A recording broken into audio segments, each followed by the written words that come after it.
দশম শ্রেণীর শিক্ষার্থীবৃন্দ, সবাই কেমন আছো?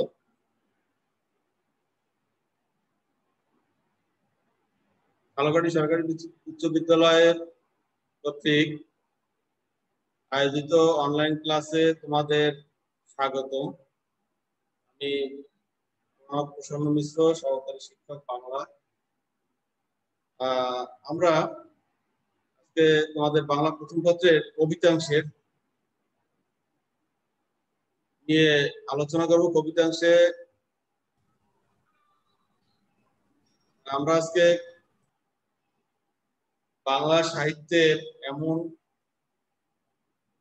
একজন কবি যার প্রতিভার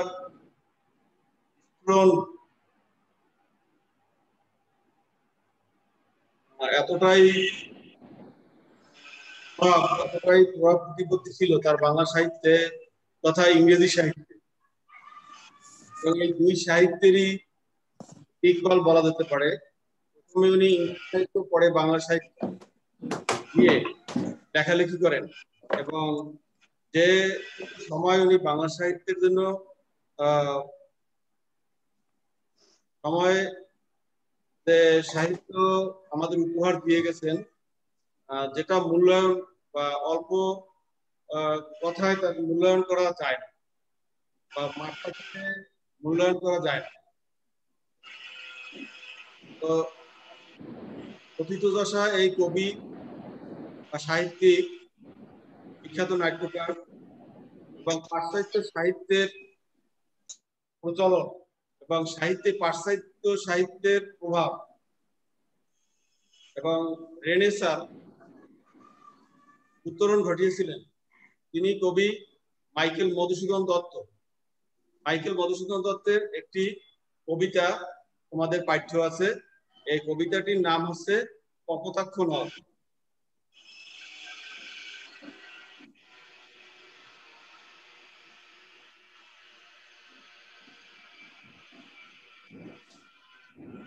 মাইকেল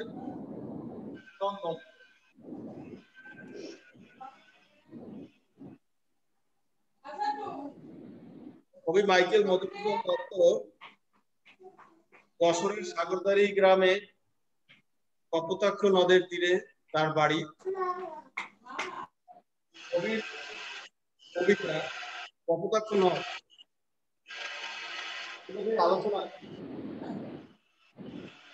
জন্ম 1824, মৃত্যু 1800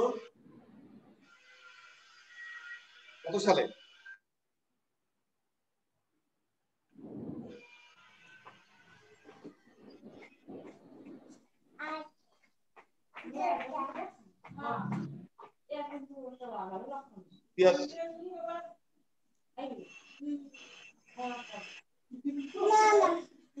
কপোতাক্ষ নদ কবিতাটি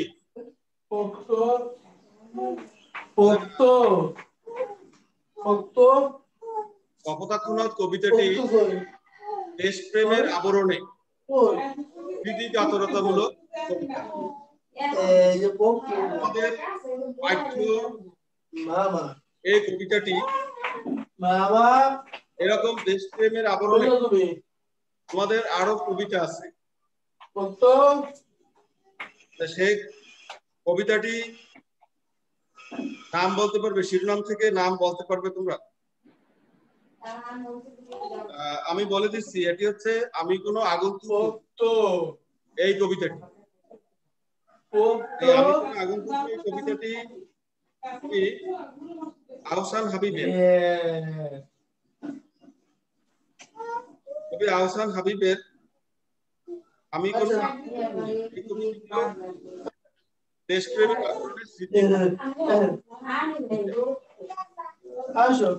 কবিতা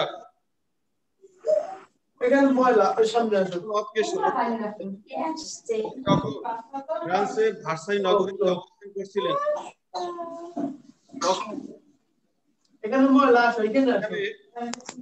ফ্রান্সের যে সিন নদী, প্যারিসের সিন নদী বা ফ্রান্সের ভার্সাই নগরীর সেই যে নদী, এই নদীর প্রবাহমানতা দেখে কবির এই শৈশবের বা বাল্যকালের কথা মনে পড়ে যায়। কবি স্মৃতিকে নাড়া দেয়, কবি স্মৃতিকাতর হয়ে পড়েন, কবি কপোতাক্ষকে কিছুতেই ভুলতে পারেন না। জন্য তার হৃদয়ে দেশপ্রেমের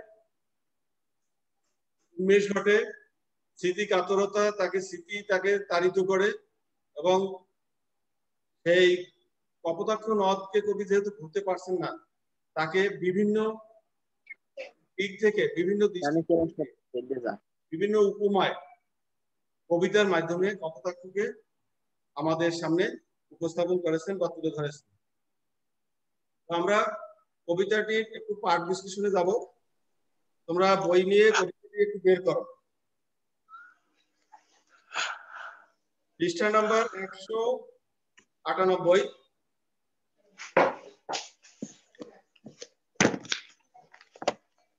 সতত হে নদ তুমি পরমোর মনে, সতত তোমারই কথা ভাবিয়ে বিড়ালে, সতত যেমতি লোক নিশার স্বপনে, শোনে মায়া মন্ত্র ধ্বনি তব কলকলে, পুরাইয়ে কান আমি ভ্রান্তির ছলনে, বহুদে করুণা তলে, কিন্তু স্নেহের তৃষ্ণা মিটে কার তলে। এই দেখো, এই প্রথম আছে 8 লাইন, এরপরে আছে আর কি হে হবে দেখা, যতদিন যাবে প্রজারূপে রাজরূপ সাগরের দিতে, বাড়িরূপ কর তুমি এ মিনতি গাবে, বঙ্গ জনের কানে শখে সখারিতে, নাম তার এ প্রবাসে মতি প্রেম ভাবে, লইছে যে তব নাম বঙ্গের সঙ্গীতে। কবিতাটির দেখো দুইটা পার্ট আছে, প্রথম হচ্ছে 8 লাইন, তারপর হচ্ছে 6 লাইন, অর্থাৎ 14 লাইন, এবং প্রতিটি লাইনে 14টি অক্ষর। এই যে কবিতাটির একটি অনন্য বৈশিষ্ট্য, এই বৈশিষ্ট্যটি বা এটির একটি নাম আছে, এটাকে বলা হয় সনেট। ইংলিশে বলা হয় সনেট, বাংলায় বলা হয় চতুর্দশপদী কবিতা। হচ্ছে 14তম, অর্থাৎ 14টি লাইন, এবং প্রতিটি লাইনে 14টি করে অক্ষর। তুমি যদি গণনা করো তাহলে দেখবা যে 14টি করে অক্ষর আছে। তো এই যে বৈশিষ্ট্য, এটি হচ্ছে সনেটের বৈশিষ্ট্য। এই বৈশিষ্ট্যের প্রথম বাংলা সাহিত্যে প্রচলন করেন বা জনক ছিলেন চতুর্দশপদী কবিতার মাইকেল মধুসূদন দত্ত। উনি ইতালিয়ান কবি পেট্রার্ক এবং ইংরেজ কবি শেক্সপিয়ারের সনেট, অর্থাৎ সেই সনেট থেকে সনেটো, ইতালিয়ান সনেটো শব্দ থেকে সনেট, ইংরেজি সনেট শব্দের উৎপত্তি। এর অর্থ হচ্ছে চতুর্দশপদী কবিতা। এর বৈশিষ্ট্য হচ্ছে 14 অক্ষর এবং 14 লাইন। প্রথমে যে 8 লাইন আছে এটাকে বলা হয় অষ্টক। এতে থাকবে অষ্টকে থাকে ভাবের প্রবর্তনা 8 লাইনে, এবং শেষ লাইনকে 6 লাইনকে বলা হয় ষষ্ঠ, বা 6 চরণকে বলা হয় ষষ্ঠ। এতে থাকে ভাবের পরিণতি। তাহলে অষ্টক, অক্টেভ, ইংলিশে বলা হয় সেস্টেট বা ষষ্ঠ।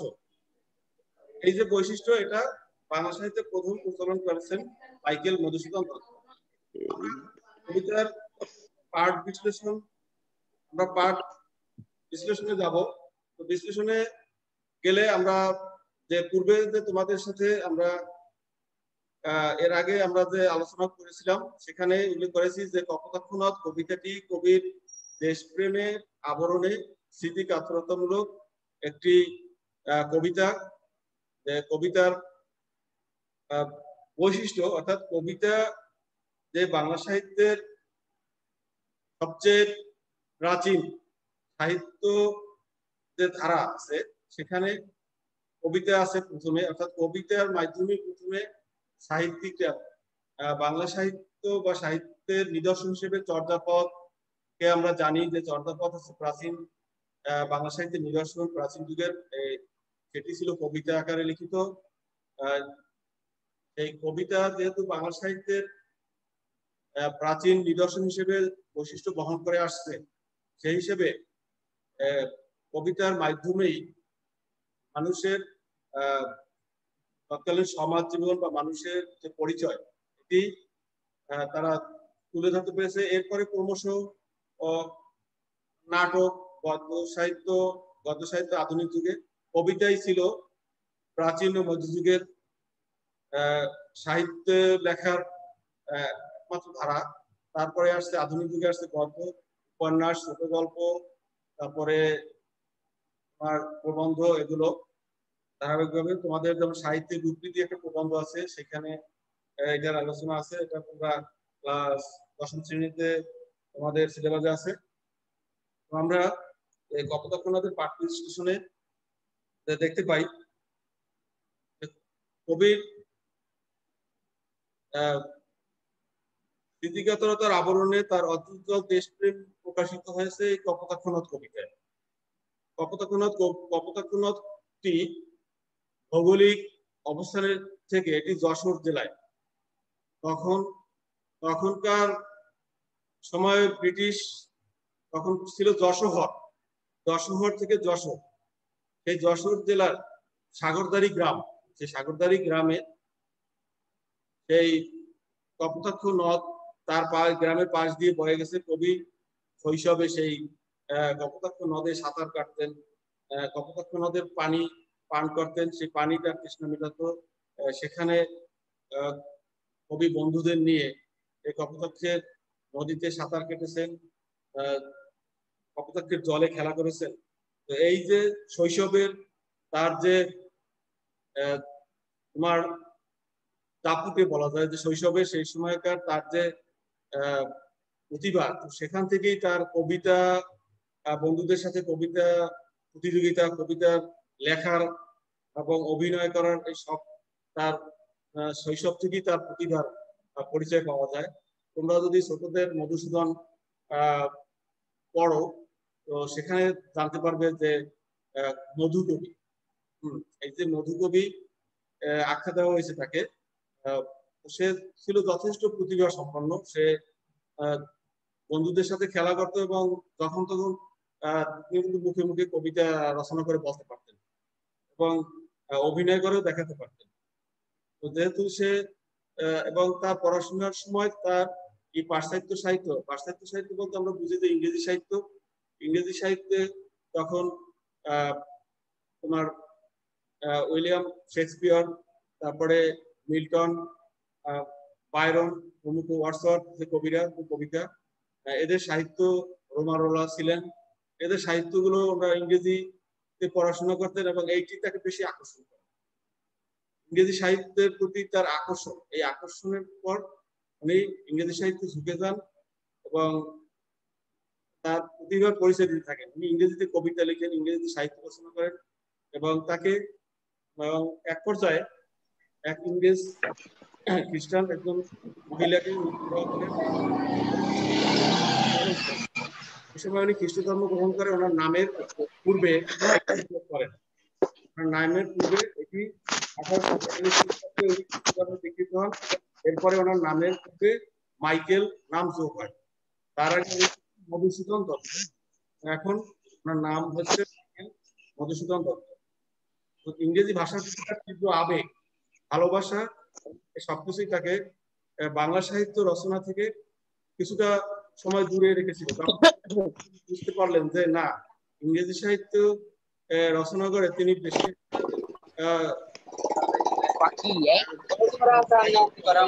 পারবেন না। তোমরা তোমাদের একটু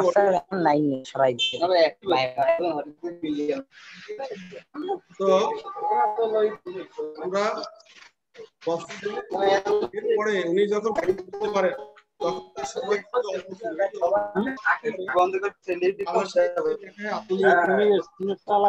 তার পরবর্তীতে উনি স্যার কিছু বোঝা যায় না স্যার, ওই যে মাইক। তোমাদের অডিওটা বন্ধ করো। এরপরে বাংলা সাহিত্যে আত্মনিয়োগ করেন। স্যার এই যে আরেকজন নতুন জয়েন করছে, তার করতে বলেন। ও জয়েন হয়ে যাবে, সমস্যা নাই। তো এরপরে বাংলা সাহিত্যের অল্প সময় এরপরে এবং এই হিসেবে ছিলেন। তো এক পর্যায়ে যখন উনি কোনো প্রকারের দিন যাপন করতে তখন তার বন্ধু ঈশ্বরচন্দ্র বিদ্যাসাগর তাকে টাকা পাঠান এবং তার জীবন বাঁচাতে তাকে দেশে ফিরিয়ে আনেন। এই সময়ের ভিতরে উনি এই কিছু সাহিত্য দিয়ে গেছেন, সেগুলো অমূল্য এবং অসাধারণ, এবং বাংলা সাহিত্যের স্বাক্ষর, প্রতিভার স্বাক্ষর। কিছু অনেকগুলো নাটক, প্রহসন এবং বিখ্যাত তার অমর মহাকাব্য মেঘনাদ বধ কাব্য এবং মহাকাব্য রচনা করেন। আর অনেকগুলো কবিতা এবং রচনা করেন। তো আমরা যে এই গুণী কবি এবং প্রতিভাধর, অসামান্য প্রতিভাধর কবি সম্পর্কে আমরা জানলাম এইটাই যে তার সাহিত্যের ভিতরে, সাহিত্য লেখার পিছনের যে একটা ইতিহাস বা প্রেক্ষাপট আছে, এটাও তোমাদের জানা প্রয়োজন। এই জন্য আমি বলছি যে তোমাদের কবির যে বিস্তারিত যে জীবন, এর উপরে অনেক বই আছে। এটি বলছিলাম যে ছোটদের মধুসূদন বা এছাড়াও কবি মধুসূদন এরকম বই আছে। এইসব বইগুলো যদি তোমরা পড়ো তাহলে তার রাজকীয় জীবন, তার যে অমিতব্যয়ী জীবনের যাপনের এই জিনিসগুলো তোমরা জানতে পারবে, যেগুলো এখানে উল্লেখ নেই, এবং তার সাহিত্যের যে সেইগুলো সেখানে আলোচনা আছে। এখন আমরা বাড়ির কাজ দেব তোমাদের। তোমরা অনলাইনে তোমাদের রুটিন পেয়েছো, অ্যাসাইনমেন্টের জন্য রুটিন পেয়েছো অবশ্যই। বিদ্যালয়ের ওয়েবসাইটেও স্যার আজকে বাংলা অ্যাসাইনমেন্ট দেবেন স্যার? হ্যাঁ, সেইটার ব্যাপারে আমি কথা বলতে চাচ্ছি যে অ্যাসাইনমেন্টটা যে দেব, সেই অ্যাসাইনমেন্টটা তোমাদের তো প্রশ্ন পেয়ে গেছো অনলাইনে, তোমরা অ্যাসাইনমেন্ট দেওয়া আছে এবং বিদ্যালয়ের নোটিশ বোর্ডও দেওয়া আছে, বুঝছো? হ্যাঁ স্যার পাইছি। তো ওইটা অ্যাসাইনমেন্টটা হচ্ছে যে কবিতায় দেশ প্রেমের 10টি বাক্যে লিখতে হবে। দেশপ্রেমের তোমার অ্যাসাইনমেন্টের প্রশ্নটা কি আছে? প্রশ্নটা হচ্ছে যে একজন দেশপ্রেমিক নাগরিকের 10টি গুণ 10 বাক্যে প্রকাশ করে। আচ্ছা, তোমরা অ্যাসাইনমেন্ট লেখার নিয়মাবলীও তো দেয়া আছে যে তোমরা কিভাবে লিখবে। না নিয়মাবলী দাও, অর্থাৎ দেখাই দেন। নিয়মাবলীটা হচ্ছে যে তোমরা উত্তর তৈরি করবে, ওইটার অর্থাৎ উত্তর লিখবে, কিন্তু যে কভার পেজটা কিরকম হবে, কভার পেজ, এই কভার পেজের লেখাটা একটু তোমরা খাতায় লিখে নাও। মিম তোকে এরকম করে বুঝাই দেবে, এই দেখ আমাকে বুঝাই দিতে। এইভাবে শিরোনামটা লিখবে, ঢাকা বিশ্ববিদ্যালয় তোমার বিদ্যালয়ের নাম, এইটা এইভাবে দেওয়া আছে বিদ্যালয়ের নাম, তারপর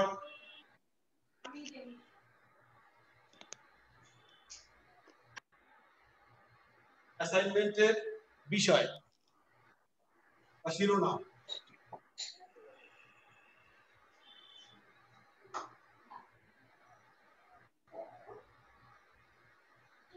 শিরোনাম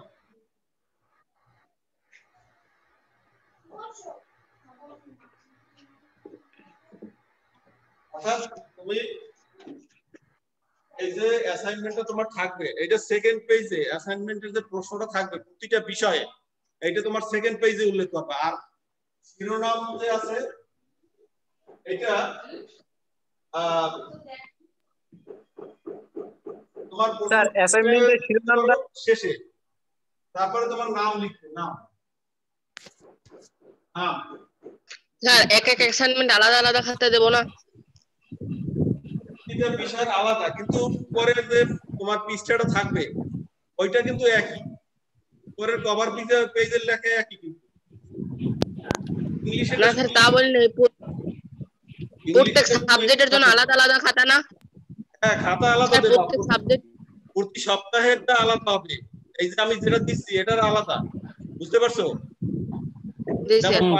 বাংলা তোমাদের 2টা হবে মোট, টোটালে বাংলা প্রথম পত্রে 2টা হবে, তোমাদের সেকেন্ড পেপার নাই, ঠিক আছে? তাহলে এই সপ্তাহে তোমার এইটা, আর আরেকটা আছে বোধহয় তোমার 6ষ্ঠ সপ্তাহে আছে একটা, ঠিক আছে? তাহলে এই যে আমি বলছি যে এইটা যে তোমাদের শিরোনাম না, এইটার উপরে যে কভার পেজ থাকবে একটা, এইটা তোমরা ওই যে মার্কার কলম দিয়া এই বক্সের বাইরে থাকে, এই কোশ্চেনটা বক্সের ভিতরে লেখাটা থাকে। তোমার নাম লিখে স্যার অ্যাসাইনমেন্টের শিরোনাম কি? অ্যাসাইনমেন্টের শিরোনাম দেবো কি স্যার? অ্যাসাইনমেন্টের শিরোনাম, স্যার এই অ্যাসাইনমেন্টের শিরোনামটা এটা তোমার প্রথম পৃষ্ঠায় দেওয়ার দরকার নেই। এই যে বিদ্যালয়ের নাম থাকে, বিদ্যালয়ের নামটা তুমি এইভাবে গোল করে রাউন্ড করে দিতে পারবে। এইটা লেখাটা এইভাবে লেখা ভালো করে। শিরোনাম দেওয়া লাগবে না স্যার? ওই শিরোনামটা দেবা তোমার নিচে, নিচে শিরোনামটা নিচে দেবা। ওই যে দেশপ্রেমিক নাগরিকের 10টি গুণ 10 বাক্যে প্রকাশ করো, এই প্রশ্নটা এখানে এখানে আছে তোমার শিরোনাম।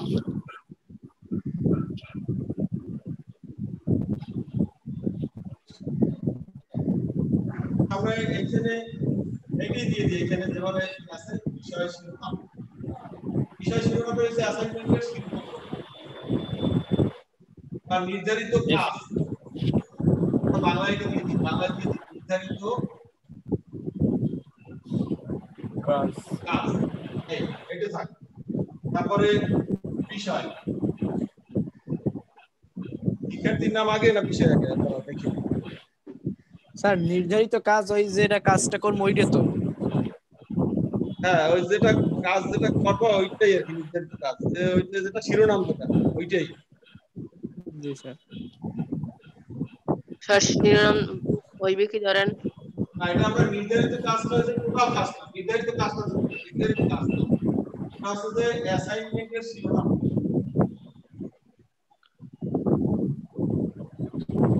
এইটা অ্যাসাইনমেন্টের শিরোনাম, এই টোটালটা হচ্ছে নির্ধারিত কাজ। অ্যাসাইনমেন্টের শিরোনাম দেবা, তারপরে তোমার নাম, বিদ্যালয়ের নাম, তোমার নাম, তারপরে তারিখ। তারিখটা তোমাদের পরে জানানো হবে, বিদ্যালয় থেকে দেওয়া হবে, তারিখের ঘরটা ফাঁকা রাখবে। এখন মানে প্রস্তুত করবে এটা এইভাবে। তারপরে তোমার আছে বিষয়,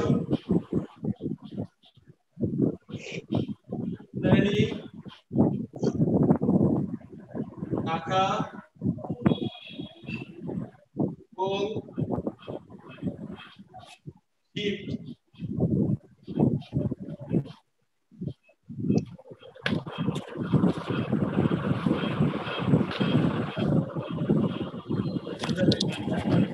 ঠিক আছে?